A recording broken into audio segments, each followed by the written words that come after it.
धमाके तो बहुत छोटे हैं, बड़ी फिल्म का छोटा सा ट्रेलर है। असली धमाका तो अब होने वाला है और धमाका करेगा ईरान।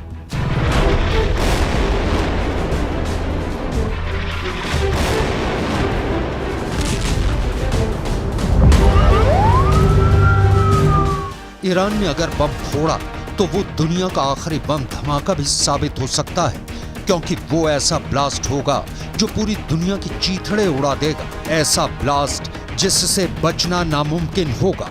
डर है कि ईरान सीधा परमाणु बम फोड़ेगा और वो परमाणु बम का टाइमर सेट कर चुका है।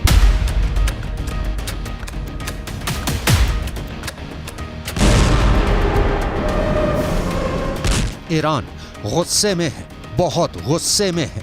गुस्से में उसने अपने दोस्त चीन से फोन पर बात की और साफ साफ कह दिया है कि इजराइल ने गाजा में अब हद पार कर दी है।